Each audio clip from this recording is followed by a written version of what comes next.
Hello and welcome to True Crime Rocket Science, the most authentic voice in true crime. The Kohberger's family have now broken their silence. When it was reported what Brian Kohberger's first words were during his arrest, he asked police, if you remember, if anyone else had been arrested. My first thought was whether he was concerned that a family member might be arrested as well. I never really thought that he was an accessory or that he didn't operate alone. Loners tend to commit crimes on their own. And so that never really passed my mind. But what I did think could have been the case was, could he have been concerned, legitimately concerned, that a family member might be arrested as well? Why? Well, after all, he was a fugitive from justice, staying with them. And so was the Elantra parked in their driveway, right? Just as Brian Laundrie and Gabby's Ford Transit van had been as well.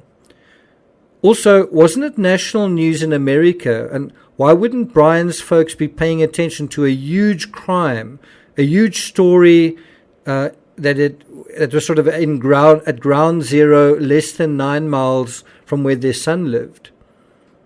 And on top of that, they know their son studies criminology, and they knew what car he's driving. Brian Enton has actually just tweeted that the public defender representing Brian Kohberger actually told him directly that Brian's father went out to Idaho and drove back with him to Pennsylvania in the white Hyundai Elantra in mid-December. So if his father was in Moscow or close to Moscow, didn't he see any of those wanted posters? Didn't he hear anything on the radio, see anything on television? Hear anyone else talking about what is going on? So here's a question. If the authorities are asking folks for information about a white Hyundai Elantra, based on a certain date, based on a certain make, and this vehicle was likely captured by a Ring doorbell camera right opposite and above 112 King Road, probably as early as, it was probably given to law enforcement as early as November 14. And Brian's parents heard about this call. We don't know whether they did, but if they did, why didn't they do anything? Before we get to that, if you haven't subscribed to the channel, please do. If you have subscribed, welcome to the channel. Please like, share, leave a comment, and let's get started. So, consider where we are right now. They've gone to the trouble to defend their son. Right? It's not like he's a 18-year-old or a 16-year-old. He's a 28-year-old. Where does he go when, I don't know whether you want to say things have gone pear-shaped, but where does he go from where he is?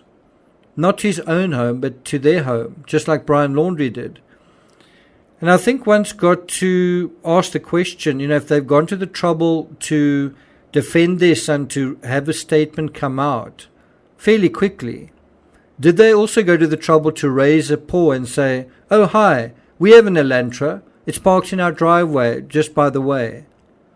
We also know that Brian's father was in Idaho as well. I've mentioned that, but what I want to associate that with is, remember Chris Watts' father came in person as a show of support.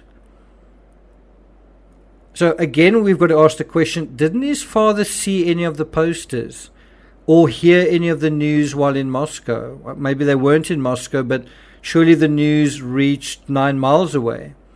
Didn't his father see any of that? Wasn't there any critical thinking going on? Was there any thinking going on? Now, according to the statement that was released by Kohberger's counsel, Chief Public Defender of Monroe County, Jason A. Labar, on behalf of Kohberger's parents, Michael and Marianne Kohberger, and his sister Amanda. So there seems to be quite a lot of solidarity behind Brian, and it's kind of like the same situation. Another Brian, also a sister and parents that stand behind him. Anyway, what they said is they've pledged to let the legal process unfold, and as a family, we will love and support our son and brother. In a previous analysis, we asked how one could lose agency.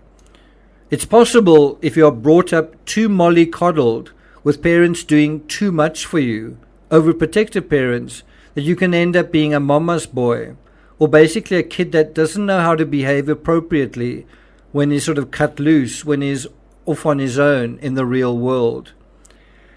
Now, this is not just sort of reckless debate. According to Healthline, there are specific effects of overprotective parenting. And this is them.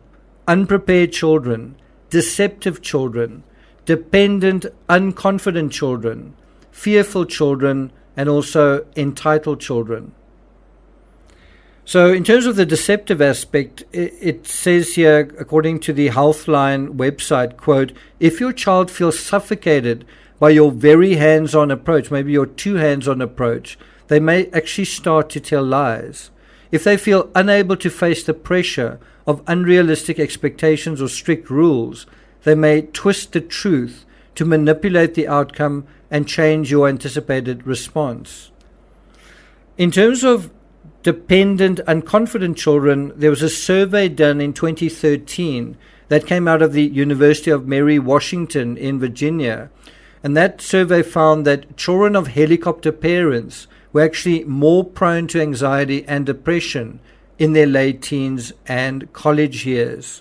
Mom and dad aren't there as this sort of barrier, as this sort of shield to deal with all the slings and arrows, all the unpleasant things that they would normally protect you from.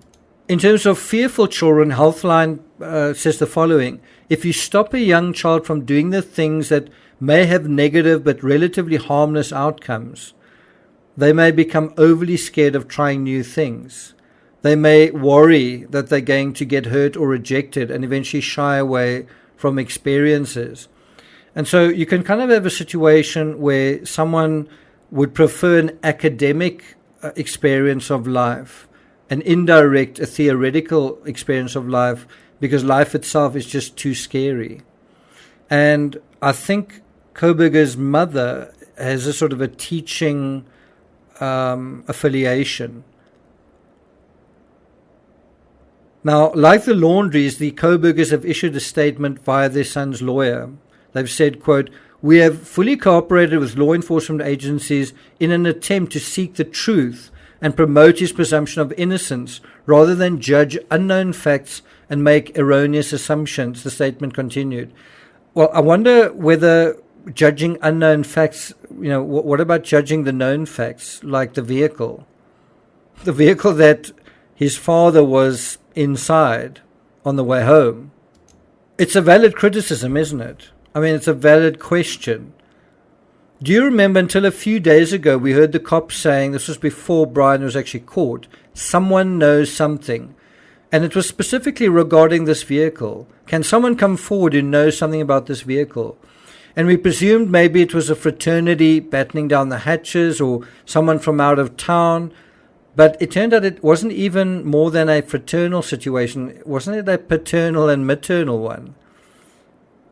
That where it was someone knows something. Someone knows what car their son is driving. In the Delphi case, we also asked how a community couldn't recognize oddball Richard Allen in their midst. But even more so, why couldn't his wife recognize his clothing? Or see the woods for the trees in terms of where he was that day? In the Laurie Vallow case, why didn't her friend or Chad Daybell's family come forward any earlier than they did? So sometimes there's a reason why crimes are quite hard to solve.